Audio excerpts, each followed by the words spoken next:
Boom. Hey, internets. I got a good question actually a long time ago.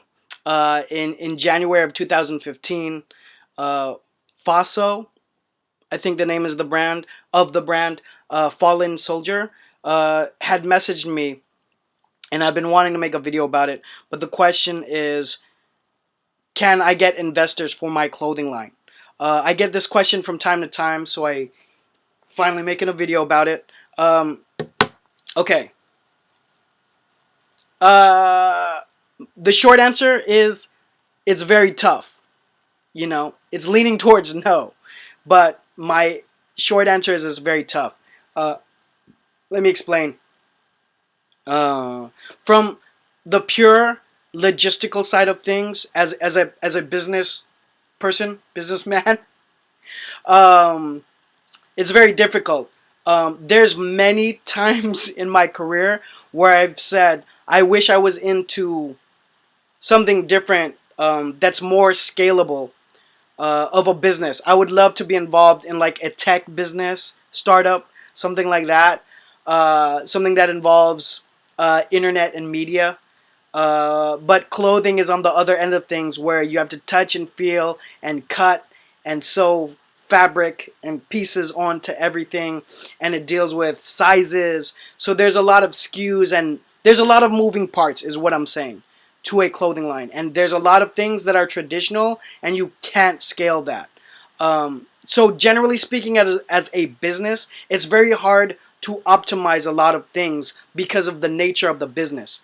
Um, so from an investor standpoint, you have to think, and what does an investor want? They just want their investment to come back. I mean, unless you have a rich uncle, or someone who has $1 jillion that can just lose 50,000 to a quarter mil to a mil, is like nothing to them. If they can lose that kind of money, then I guess it doesn't matter. But the investor that's in it, uh, for the gain, wants to see his money come back. When is my money coming back, and what kind of percentage am I getting for my money?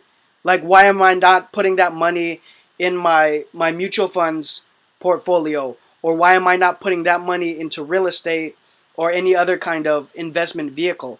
And therein lies my answer, because fashion is tough. Clothing is tough. I mean, you can say whatever you want about how passionate you are. Every brand that pitches to me, their storyline is gonna use the word lifestyle. Is gonna say that it's for everyone. Even if it's a niche, they're gonna say, yeah, but it's for everyone, so I can sell to everyone. And so there's a lot of things, because it involves passion and art, and styling, and it's seasonal. That mixes it up with kind of emotions, right? So, like, if you're selling pencils, I always say this: if you're selling pencils, there's no emotion to it. You either sell 100 pencils, or you sell like 2,000 pencils, and 2,000 means you're doing a good job at that business. With apparel, it's very tough, because you have seasons, and you have to get marketing. You want to get placement on people that have notoriety, an athlete, an actor, a musician, something. There's so many moving parts, and you're creating new SKUs every month, or 4 times a year, or 6 to 8 times a year, depending on your deliveries. So for a person coming into an investment that knows nothing about fashion, it's very daunting. So I've been in a lot of those pitch meetings. I've been in a lot of those meetings where they're trying to lock down the investor, and I'm there to kind of help give clarity. But I'm very clear with how volatile and dangerous the investment is, because it's both. This is why I have a YouTube channel with over 200 videos on launching, maintaining, turning around a brand, because it's extremely difficult.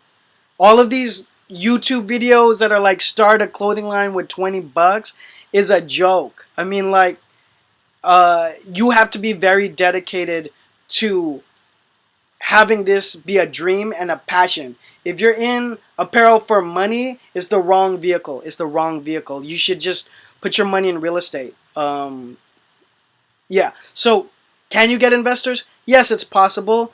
Real hardcore, nitty gritty. What's my return on investment and investor?